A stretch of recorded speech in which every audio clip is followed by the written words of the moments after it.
What's going on YouTube? This is David here from jailbreaky.com. Ever wonder how the iPod Touch 6th generation stacks up to an old 32-bit device like the iPhone 5? Well, today we are going to put that to the test with a speed test.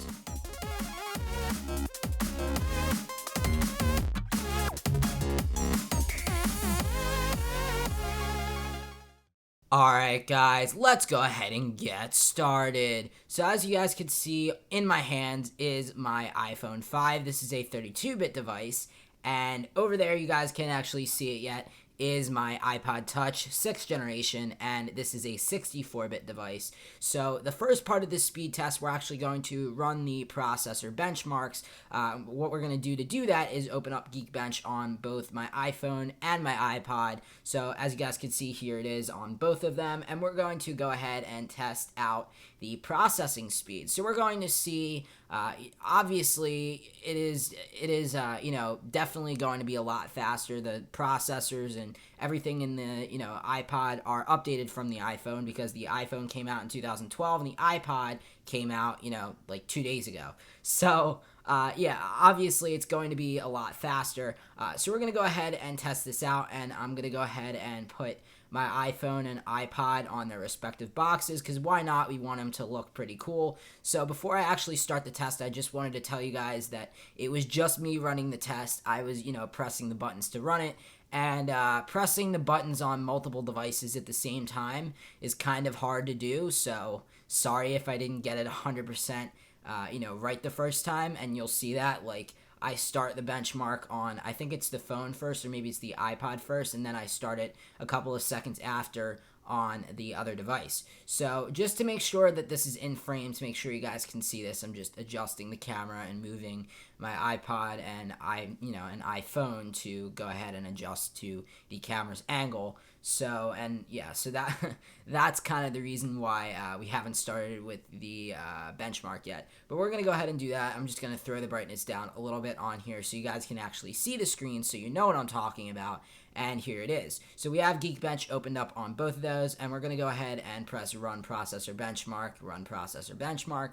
So you guys can see I didn't do it, with the exact second that, it was like that. But anyway, the iPod should finish first. As you guys can see, both of them are progressing along, and the iPod should be finishing up really, really soon. So we're just going to go ahead and wait until that finishes, and it should finish really soon. And that's because of the new processor.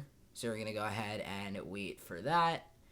And it should finish up. There it is. It says the single core got a score of 1386, while the multi-core score got a score of 2450. But you guys can see the iPhone, I'm talking and I'm showing you guys and doing a bunch of other stuff, and the iPhone to the left of me is still running the benchmark. So that shows you guys a lot that, my iPod already finished up, and already, it's still running the benchmark on my iPhone, whereas the iPod, it already finished up the benchmark. So it should finish up now, and we got a single core score of 701 and a multi-core score of 1265. So that score just goes ahead. The iPod score crushes completely the score of the iPhone, and it just completely blows the score out of the water with a single core of 1386 and a multi-core of 2450. So definitely the processors are definitely a lot faster on this iPod here. You guys could see it's iPod 7,1. It's got iOS 8.4 running on it. It shows you guys everything about the processor, the fact that it's got a 64-bit processor, not a 32-bit processor, and the fact that it's got Apple's all-new A8 chip that's actually found in the iPhone 6 and the iPhone 6 Plus. So this is actually pretty interesting, because this is the first time we've actually had an A8 and an M8 coprocessor in a device that did not have Touch ID and did actually have a 4-inch display. So it's pretty cool to actually see how this would function. But anyway, that is all for the processor part of the speed test. Now we're actually going to try out loading a Safari page with both the iPhone and iPod and various other things, and we're going to see what actually happens. So first I'm going to do a Safari test, and then I'll get into different applications like YouTube and games, and we'll do a couple of other stuff. But we're going to go ahead and tap on Safari and get this up. So now I'm just going to go ahead and load up apple.com on both my iPhone and on my iPod simultaneously, and we're going to see what actually loads up faster. So let's go ahead and do this now. Here we go. And as you guys can see, the iPod comes up on top once again, with the iPhone lagging just a bit behind by a couple of seconds. So here it is, and we can go ahead and swipe through apple.com and just look at the new iPhone 6 or the new Mac or whatever we want to look at. If we wanted to look at something on apple.com. But anyway, we're going to go ahead and back out of Safari because we are done that test for now. And now I'm actually going to go ahead and open up an application. So now we're going to go ahead and find YouTube on both devices, and we're going to go ahead and actually open up YouTube simultaneously on both devices. So we're going to go ahead and do that now. So there you go. The iPod lagged a little bit behind in opening the actual application, but you guys can see in loading content, the iPod actually did come up on top again. So I thought that was a little bit weird that the iPod lagged in opening up the application, but in the end, the iPod did come out on top again. So we're going to go ahead and load up my channel, and it looks like since it did load up the content, it looks like things are loading up simultaneously together, and they're not actually lagging behind, which is actually pretty interesting. So we're going to go ahead and load up a video, and we're going to see what happens. So here's my iPod Touch 6th generation unboxing, and if that message didn't actually pop up on my iPod, you guys should have been able to tell that my iPod actually did load up the video first. So that was actually my fault for having video pain on and kind of just letting that pop up. But yeah, so the iPod actually loaded up the video first, which was actually pretty impressive. And try not to make sure that my iPod doesn't move, and try not to make it fall. But anyway, so yeah, so it was pretty impressive that basically it had the same basic loading times. There wasn't really any difference for that. So in some instances, we're seeing a huge step from it's lagging behind and it's still loading the content, and then it's perfectly fine on the iPod to just where it's simultaneously loading up like we just saw. So now we're going to go ahead and test out a game. So now I'm going to go ahead and show you guys a game running on both my iPhone and iPod. We're going to go ahead and find where it says, let's go ahead and do this, or I might actually need to, yeah, I had to download that, sorry. So let's go ahead and open up Zigzag. So I just downloaded this. So we're going to go ahead and open up both simultaneously. And this is a game.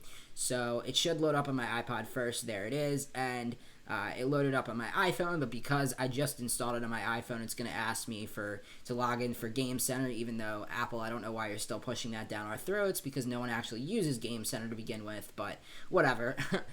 So there is Zigzag.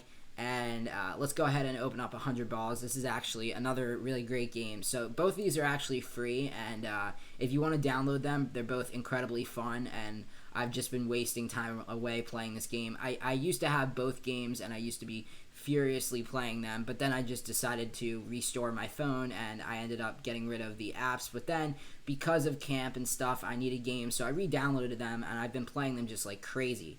So that wasn't really a fair comparison, because I actually opened up the iPod app before I actually went ahead and opened up the iPhone app. So we're going to go ahead and open up both simultaneously like I've been trying to do.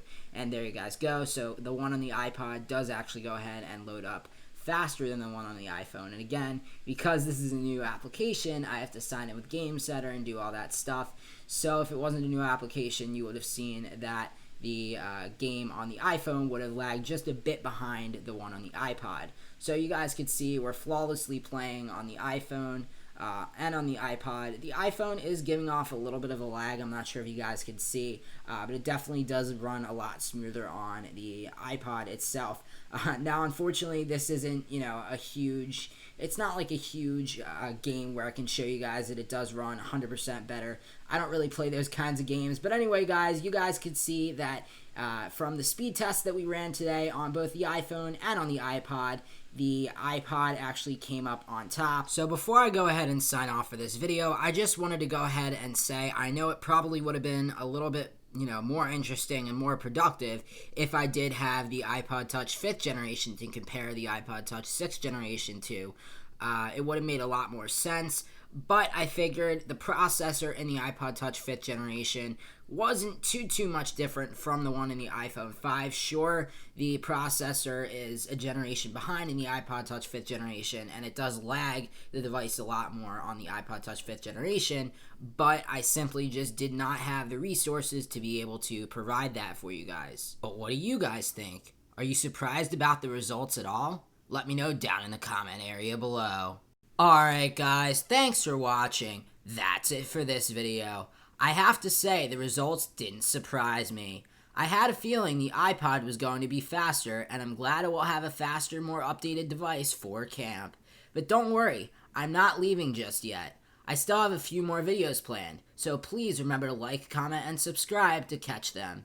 And also, follow me on Twitter to get notified about when I upload a new video.